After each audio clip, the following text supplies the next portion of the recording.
आप सभी शिक्षक साथियों को मेरा नमस्कार। साथियों, आइए देखते हैं आज की दिन भर की कुछ बड़ी खबरें और काफ़ी महत्वपूर्ण खबरें। तो अंतर जनपदीय स्थानांतरण को लेकर के विशेष खबरें और साथ ही जो है शिक्षा विभाग से जुड़ी हुई महत्वपूर्ण अपडेट। तो पहली अपडेट यही है कि स्थानांतरण के नाम पर शिक्षकों से हुई है वसूली। जी हाँ, कई जनपदों से इस प्रकार की सूचनाएं प्राप्त हो रही हैं जहां पर शिक्षकों से जो है स्थानांतरण के नाम पर वसूली की गई है। बाकायदा जो है कई जनपदों में रेट फिक्स किए गए। वहीं पर फर्जी दस्तावेज से करा लिया ट्रांसफ़र। जी हाँ, फर्जी दस्तावेज के सहारे ट्रांसफ़र करा लिया और अब जो है भारांक के सत्यापन में इसका खेल उजागर हुआ है। और वहीं 67 शिक्षकों के तबादले पर ऐन वक्त पर लगी है रोक। जी हाँ, 69,000 शिक्षक भर्ती के समय से जो है काउंसलिंग के समय ही जो है उसमें रोक लगा दी गई है और अचानक से रोक लगने से जो है काफ़ी समस्याओं का सामना शिक्षकों को करना पड़ा। वहीं इस जिले में जो है 16 जुलाई तक अवकाश घोषित किया गया। जी हाँ, एक जनपद में सूचना प्राप्त हुई है जहां पर 16 जुलाई तक जो है अवकाश घोषित कर दिया गया। वहीं अंतर जनपदीय के आवेदन फिर से शुरू हो गए हैं और वहीं पर जो है शिक्षकों की मांग जो है लगातार बढ़ती जा रही है, चाहे शिक्षक हो या शिक्षिका हो। सेकंड लिस्ट के बारे में जो है लगातार कमेंट किए जा रहे हैं और फेसबुक, व्हाट्सएप और ट्विटर के माध्यम से सरकार से निवेदन किया जा रहा है शासन से कि जो है सेकंड लिस्ट जारी की जाए। और वहीं पर जो है शिक्षा विभाग चैनल भी इस मुहिम में शामिल है और सेकंड लिस्ट जारी करने की मांग करता है, क्योंकि पहले ही जो है स्थानांतरण की प्रक्रिया काफ़ी जो है कम हुई है और स्थानांतरण जो है काफ़ी कम शिक्षकों की हुए हैं। तो ट्रांसफ़र लिस्ट में नाम आने के बावजूद ट्रांसफ़र न लेने वाले शिक्षकों के कारण अधिक संख्या में सीट रिक्त रहने की आशंका है। अतः श्रीमान जी से निवेदन है कि इसके लिए ट्रांसफ़र की दूसरी लिस्ट जारी की जाए। वहीं जो है सत्यापन में भी कई जो है फर्जी दस्तावेजों के सहारे ट्रांसफ़र लेने की जुगत में थे। इस वजह से वहाँ पर भी कई जो है सीट खाली रहने की आशंका है और कहीं कहीं पर 300 से ज़्यादा शिक्षक जो है फर्जी पाए गए हैं जहाँ पर जो है फर्जी दस्तावेज के सहारे जो है स्थानांतरण का लाभ लेना चाहते। तो इस हिसाब से देखा जाए तो 2000 से ऊपर अधिक जो है फर्जी दस्तावेज सहारे स्थानांतरण की जुगत लगा रहे थे और 2000 से अधिक जो है शिक्षक जो है यहाँ पर जो है फर्जी दस्तावेज के सहारे स्थानांतरण ले रहे थे। तो 2000 ये हो गए और बाकी के अगर और भी मिला लिए जाएं जो स्थानांतरण भी नहीं लेना चाहते, क्योंकि जो है उन्हें मनचाहा स्थानांतरण नहीं मिला है और सरकार का निर्देश भी है कि वो एक शपथ पत्र लगा करके कह सकते हैं कि मुझे जो है 2023-24 की अंतर जनपदीय स्थानांतरण की प्रक्रिया में भाग नहीं लेना है। तो इस हिसाब से देखा जाए तो लगभग 5000 के आसपास जो है सेकेंड लिस्ट आ सकती है और उसमें 69,000 शिक्षक भर्ती को भी शामिल किया है। ये नहीं कि 69,000 भर्ती की शिक्षिकाओं को हटा करके सेकंड लिस्ट आए, तो ऐसा नहीं, सभी को शामिल करके लिस्ट जारी की जाए और अगर बाद में कोई जो मामला कोर्ट में चल रहा है 69,000 भर्ती को लेकर के फिर बाद में उनका ट्रांसफ़र हो सके। इसी प्रकार से सेकंड लिस्ट बनाई जाए जिससे कि सभी शिक्षकों का हित हो सके। वहीं स्थानांतरण के नाम पर वसूली की गई है। 100 से अधिक शिक्षकों ने अफसरों से की है शिकायत। स्थानांतरण के नाम पर शिक्षकों से वसूली। जी हाँ, 100 से अधिक शिकायतें जो है अफसरों से की गई हैं। तो स्थानांतरण के नाम पर शिक्षकों से वसूली 1700 शिक्षकों ने किया था आवेदन। अंतर जनपदीय तबादले के लिए जिले से करीब 1700 शिक्षकों ने आवेदन किया था। करीब 200 असाध रोगी तथा करीब 50 दिव्यांग शिक्षक आवेदन ट्रांसफर को थे। मेडिकल बोर्ड ने 55 असाध रोगी शिक्षकों के प्रमाण पत्र ओके कर दिए थे। वहीं ट्रांसफर न होने से नाराज 100 से अधिक शिक्षकों ने महाशिक्षक से शिकायत की है। जी हाँ, खबर शाहजहाँपुर से। जिले में शिक्षकों के अंतर जनपदीय तबादले में लाखों की वसूली की बड़ी चर्चा है। यह राज तब खुलने शुरू हुए जब शिक्षकों के चढ़ावा चढ़ाने के बाद भी ट्रांसफर नहीं हो पाए। शिक्षक और शिक्षिकाओं ने 100 से अधिक शिकायतें महाशिक्षक से की हैं। बताया गया कि दूरी के हिसाब से ट्रांसफर कराने का ठेका एक बाबू ने लिया था और वहीं सबसे अधिक दूर, तो ये मामला जो है शाहजहाँपुर का है, सबसे अधिक दूर शामली और वेस्ट यूपी के जिलों के लिए 2-2 लाख तक का चढ़ावा चढ़ाया गया, जबकि इस बाबू का ट्रांसफर प्रक्रिया में कोई अहम रोल नहीं था। उसने केवल ठगने का काम किया। इन शिकायतों के बाद जिला स्तर पर सीडीओ की अध्यक्षता में बनी कमेटी ने शिक्षकों के कागजात की जांच शुरू कर दी, जिनके ट्रांसफर हुए। जांच में देखा जा रहा है कहीं फर्जी पेपर तो नहीं लगाए गए। अधिकतर असाध रोगों से पीड़ित होने का दावा करने वाले शिक्षक निशाने पर है। दूसरी ओर बीएससी ने कहा है कि ट्रांसफर के नाम पर वसूली के मामले की गहनता से जांच कराई जाएगी। जो भी दोषी होंगे उन पर कार्रवाई की जाएगी। वहीं शिक्षकों के अंतर जनपदीय तबादले में जिले में भारी गड़बड़ झाला की चर्चा है। असाध रोगी शिक्षकों के ट्रांसफर कराने के लिए बीएससी ऑफिस के एक बाबू का नाम बहुत ही चर्चा में है। चर्चा है कि असाध रोगी शिक्षकों से मेडिकल बोर्ड द्वारा पास कराने पर 2.5 से 3 लाख रुपए तक बाबू द्वारा चढ़वाया गया। जिले में सबसे अधिक जलालाबाद क्षेत्र में चढ़ावा चढ़ाने की चर्चा है। शिक्षकों ने बताया है कि जलालाबाद क्षेत्र में एक शिक्षक ने अपने शिक्षकों से वसूली की और रुपया बाबू तक पहुंचाया। शिक्षकों ने बताया कि बीएससी ऑफिस में बाबू द्वारा असाध रोगी शिक्षकों से रुपया लिया गया। जिन शिक्षकों ने कम दिया उन शिक्षकों को ट्रांसफर नहीं हो पाया, तो उन शिक्षकों ने बाबू की पोल खोलनी शुरू कर दी। अध्यापकों ने बताया कि जिस सीएमओ ने असाध रोगी प्रमाण पत्र बनवाया है उसे उनके ही डॉक्टर ने कैसे अमान कर दिया। ऐसे कई प्रश्नों के जवाब शिक्षकों को नहीं मिल पा रहे हैं। बीएससी कुमार गौर ने बताया कि मामले की जानकारी नहीं है, मामले की पड़ताल करेंगे, बाबू के नाम आने की जानकारी करेंगे। अब ट्रांसफ़र में जो भी बाकायदा नियमों को ताक पर रखा गया और इस प्रकार की खबरें आ रही, उस पर जो है कई जनपदों से ऐसी खबरें अब धीरे धीरे करके निकल रही हैं और भी कई जनपदों से इस प्रकार की जो है प्रक्रिया हुई है और भी शिक्षक साथी अब इसमें खुल करके सामने आएंगे और जो है शिकायतों का अंबर निश्चित रूप से लग जाएगा। तो साथियों, आपका इस ट्रांसफ़र प्रक्रिया पर क्या सोचना है आप जरूर बताएं। साथ ही जो है निष्पक्ष तरीके से जो ट्रांसफ़र की प्रक्रिया हुई है, अब इसमें जो है कई प्रकार के दाग लगने शुरू हो गए और कई जनपदों से इस प्रकार की सूचनाएं लगातार आ रही हैं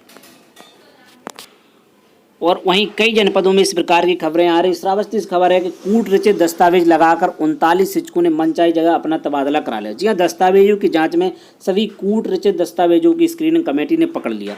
इसके बाद इन शिक्षकों के कार मुक्ति पर रोक लगा दी गई। अब फर्जी अभिलेख लगाने वाले पर कार्रवाई की तलवार लटक रही। स्थानांतरण के लिए लगाए गए अधिकांश फर्जी दस्तावेज असाध रोग के हैं।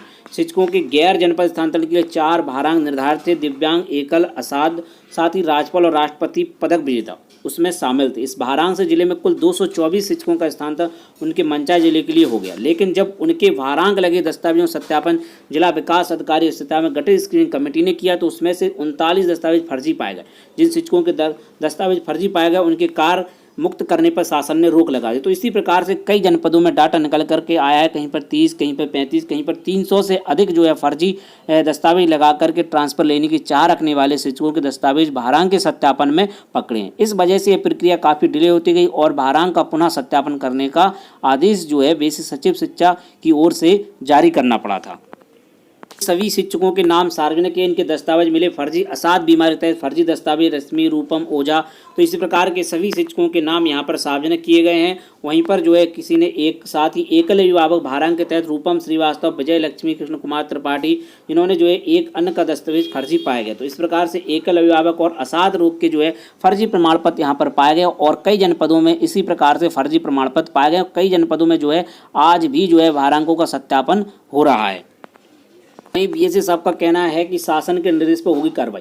अभी जिन शिक्षकों का दस्तावेज फर्जी पाया गया उनके कार्यान्वित करने पर रोक लगा दी है। शासन द्वारा यदि अन्य कोई कार्रवाई का आदेश दिया जाता है तो वह कार्रवाई भी की जाएगी। अमिता सिंह, बीएससी, इनके द्वारा कहा गया है कि शासन के जैसे ही कोई निर्देश आएंगे उस संबंध में जरूर कार्रवाई की जाएगी। जिस प्रकार से लखीमपुर खीरी में एक कार्रवाई की गई थी, इसी प्रकार से और भी जनपदों में कार्रवाई होना जरूर होनी चाहिए और भविष्य में इस प्रकार के ट्रांसफ़र भी इनके नहीं होने चाहिए। वहीं बात कर लें डॉक्यूमेंट सत्यापन की, तो अमरोहा जनपद में आज भी जो है सत्यापन चल रहा है, जो कि शिक्षक शिक्षिकाओं के जो भारांक से संबंधित था। आज 3 बजे से यहाँ पर सत्यापन होना था। उपरोक्त क्रम में आपका भारांक का लाभ प्राप्त करने वाले स्थानीय शिक्षक एवं शिक्षिकाओं की सूची निर्देशालय परिषद है कि आपने विकास खंड के स्थानीय शिक्षक शिक्षिकाओं को दिनांक 4/7 को अपराह्न 3 बजे विकास भवन सभागार अमरोहा में समिति के सम्मुख भारांक का लाभ लेने हेतु प्रस्तुत किए गए साक्ष्यों में लोगों के साथ उपस्थित होने निश्चित करना सुनिश्चित करें, जिससे ही शिक्षक एवं शिक्षिका द्वारा किए गए भारांक का सत्यापन किया जा सके। तो यहाँ पर अमरोहा में अभी भी आज सत्यापन चल रहा है और कार मुक्त करने की प्रक्रिया जो है इसके बाद ही की जाएगी। तो अब जो है इसके बाद उन्हें अपने नए स्थानांतरित जनपद में कार्यभार ग्रहण की कार्रवाई होगी और यहाँ से कार मुक्त किया जाएगा। वहीं शाहजहाँपुर से ही खबर है कि शाहजहाँपुर में शिक्षकों के अंतर स्थान में कुछ आवेदनों बड़ा झटका लगा है। कार्यमुक्त होने से ठीक पहले इनके ट्रांसफर पर रोक लगा दी है। तबादले में शामिल 69,000 शिक्षक भर्ती प्रक्रिया वाले अध्यापकों को अभी कार्यमुक्त नहीं किया जाए। इस संबंध में शिक्षा परिषद सचिव बीएससी कुमार गौरव जारी कर आवश्यक कार्रवाई करने को कहा है। प्रदेश में लंबे समय बाद शिक्षकों तबादले किए गए। नई जगह कार्रवाई ग्रहण को कवायद चल रही थी कि शनिवार को नया आदेश जारी होने पर शिक्षकों के अपने गृह जनपदी खुशी पल भर में बदल गई। अंतर जनपदीय स्थानीय प्रक्रिया में शामिल 69,000 शिक्षक भर्ती के आवेदन को बड़ा झटका लगा। शासन के निर्देश के बाद स्थानीय प्रक्रिया में शामिल शिक्षिकाओं के कार्यमुक्त होने पर रोक लगाई, क्योंकि यहाँ पर शिक्षिकाएं ही शामिल थी कि शिक्षकों को जो है 5 साल की जो है चाहना पड़ते हैं, जो कि स्थानांतरण के लिए समय सीमा होती है और शिक्षिकाओं के लिए 2 साल। तो यहाँ पर सिर्फ शिक्षिकाओं की बात की जा रही है, जिसमें कि जिले के करीब 67 शिक्षिकाओं को झटका लगा है। आदेश आने के बाद इन शिक्षिकाओं में रोष व्याप्त है और जो है वो परेशान है। उनका कहना है कि यहाँ पर भी जो है शपथ पत्र लगा करके उनका स्थानांतरण किया जा सकता था और जब कोई भी जजमेंट आता तो उससे संबंधित जो है गृह जनपद में वापस आ जाते, तब कोई समस्या नहीं थी। फिलहाल अभी हमें जो है ट्रांसफ़र दे दिया जाता है तो ज़्यादा सही रहता है, क्योंकि किसी ने जो है अपना घर बार सब छोड़ छाड़ के जो है दूसरी जगह ट्रांसफ़र के लिए जो है आवेदन कर दिया था और दूसरे जनपद में जाने के लिए कमरे भी खाली कर दिए थे जहां पर रेंट से रहते थे और अपनी सारी व्यवस्थाएं दूसरे जनपद में जाने के लिए लगा ली थी। अब जो है एक पल में जो एक नया आदेश आने से इनको काफ़ी मानसिक पीड़ा हुई है और काफ़ी जो है समय भी खराब हुआ है और काफ़ी कागज़ बनवाने में भी समय गया है।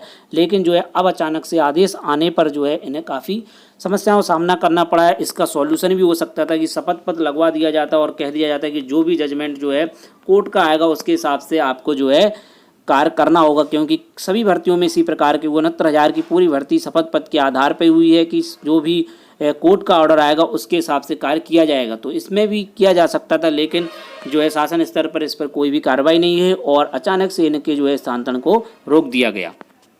तो वहीं बीएसए कुमार गौर ने कहा है कि शासन के निर्देश पर 69,000 शिक्षक भर्ती प्रक्रिया शामिल जो है शिक्षिकाओं की रिलीविंग पर रोक लगा दी। वहीं जो शिक्षक बाहरी जनपदों से 69,000 शिक्षक भर्ती चयन पाले हुए तो उन्हें कार्यभार भी ग्रहण नहीं कराया। बता दें कि 69,000 सहायक अध्यापक भर्ती प्रक्रिया के तहत उच्च न्यायालय की ओर से कुछ याचिकाओं में 13 मार्च 2023 को आदेश दिया गया, जिसके खिलाफ विशेष अपील की गई है विचाराधीन है, जिसकी सुनवाई जो है 17 जुलाई को लगी हुई है और जो है जुलाई तक देखते हैं अब उसका जजमेंट कब तक आता है और कब तक इन शिक्षिकाओं की जो है कार्य मुक्ति जो है अपने इस जनपद से दूसरे नए जनपद में हो सकती है। तो अभी उसका वेट करना होगा और जो है शपथ पत्र की प्रक्रिया भी सचिव साहब की ओर से जारी नहीं की गई। शपथ पत्र लगा करके जो है इन्हें दूसरे जनपद में भेजा जा सकता था, लेकिन वह प्रक्रिया भी यहाँ पर शुरू नहीं की गई। वहीं अवकाश को लेकर एक बड़ी अपडेट है जो कि मुजफ्फरनगर से है और यहाँ पर बताया गया कि कांवड़ यात्रा के कारण जिलाधिकारी महोदय मुजफ्फरनगर के आदेश से दिनांक 30/6/2023 के द्वारा जनपद के समस्त प्राथमिक, उच्च प्राथमिक, माध्यमिक विद्यालय, सीबीएसई और आईसीएसई बोर्ड से मान्यता प्राप्त विद्यालय, डिग्री कॉलेज, डाइट तकनीक संस्थान दिनांक 8 जुलाई 2023 से 16 जुलाई 2023 तक अवकाश घोषित किया जाता है। तो यहाँ पर जो है 8 जुलाई से 16 जुलाई तक अवकाश घोषित किया। उसके उपरांत समस्त प्रकार के सरकारी गैर से अवकाश रहेगा। यदि अवकाश में कोई विद्यालय खुला है पाया जाए तो उसके विरुद्ध कार्रवाई की जाएगी। तो 16 जुलाई 2023 तक उपरोक्त समस्त प्रकार के चाहे सरकारी हो चाहे गैर सरकारी सभी विद्यालय जो है यहाँ पर बंद रहेंगे अतः जनपद की समस्त प्राथमिक, उच्च प्राथमिक, माध्यमिक, सीबीएसई, आईसीएसई बोर्ड से मान्यता प्राप्त विद्यालय, डिग्री कॉलेज, डाइट तकनीकी संस्थान, प्राचार्य को निषेधित किया जाता है कि दिनांक 8 जुलाई से लेकर के 16 जुलाई तक यहाँ अवकाश रहेगा, जो कि जिला विद्यालय निरीक्षक श्री धर्मेंद्र सिंह शर्मा जी की ओर से यह आदेश जारी किया गया। तो यहाँ पर मुजफ्फरनगर में जो है अवकाश रहेगा। बाकी जनपदों के अगर कोई आदेश आते हैं तो आपको निश्चित रूप से अपडेट प्रदान की जाएगी। तो यहाँ पर 3/7/2023 का आदेश है और जो है 8 तारीख से लेकर के 16 जुलाई तक यहाँ पर अवकाश घोषित किया गया है।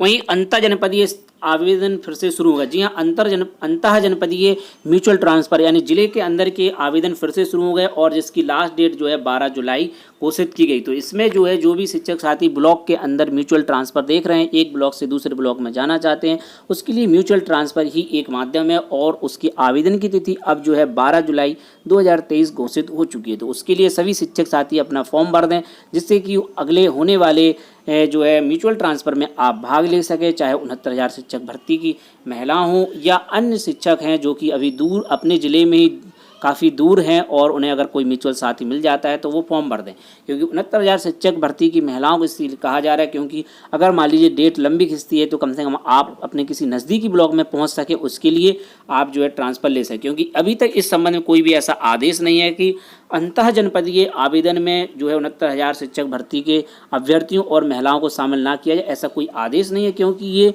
पद जो है जिला कैडर का ही है। जो भी निर्णय आएगा उससे कोई भी प्रभाव नहीं पड़ेगा, जो है कोई भी रिक्त पद नहीं होगा, क्योंकि अभी भी जो है भर्ती जिले के अंदर ही है और वहाँ पर अगर mutual transfer block to block हो जाता है तो वहाँ पर कोई समस्या नहीं आएगी और ऐसा ही कोई भी आदेश अभी भी जारी नहीं किया गया है, तो इसमें कोई समस्या नहीं होने वाली। कई जनपदों से लगातार कार मुक्त शिक्षक हो रहे हैं। स्थानांतरण सूची में शामिल 344 शिक्षक किए गए कार मुक्त। जी हां, हरदोई से खबर है कि अंतर जनपदीय स्थानांतरण सूची में शामिल 344 शिक्षकों को कार मुक्त कर दिया। कार मुक्त आदेश पाने के लिए पूरे दिन शिक्षक परेशान हुए। शेष शिक्षकों को बीएसए कार्यालय से रिलीव किया जाएगा। परिषदीय विद्यालयों में तैनात 654 शिक्षकों का गैर जनपद स्थानांतरण हो गया और गैर जनपद स्थानांतरण शिक्षक विगत 3 दिन से रिलीविंग के लिए परेशान थे। खंड शिक्षा अधिकारी कार्यालय पर भी शिक्षकों को रिलीविंग के लिए परेशान किया जा रहा था, जिस पर जिलाधिकारी ने सभी शिक्षकों को जिला मुख्यालय से रिलीव करने के निर्देश दिए थे। जिलाधिकारी के निर्देश पर आर इंटर कॉलेज में सभी खंड शिक्षा अधिकारियों को बुलाया गया और वहीं खंड शिक्षा अधिकारियों ने शिक्षकों के आने पर रिलीव आदेश बनाया, जिसके आधार पर प्रभारी बीएससी सीमा गौतम की ओर से रिलीविंग आदेश जारी किया। रिलीविंग के लिए सुबह से ही शिक्षक आर इंटर कॉलेज पहुंच रहे थे, पत्रावली तैयार करने और रिलीविंग के लिए परेशान रहे। सभी खंड शिक्षा अधिकारी से रिलीविंग आदेश आने के बाद सभी को एक साथ जनपद से रिलीव किया गया। जनपद से 344 शिक्षकों को रिलीव कर दिया गया। विभागीय उच्च अधिकारियों के निर्देश पर सूची में शामिल 69,000 शिक्षक भर्ती के लगभग 265 शिक्षकों को रिलीविंग आदेश को रोक दिया गया। रिलीविंग आदेश मिलने पर शिक्षकों ने राहत की सांस ली। प्रभारी बीएससी बीईओ मुख्यालय सीमा गौतम ने बताया कि 48 शिक्षकों की रिलीविंग शेष है।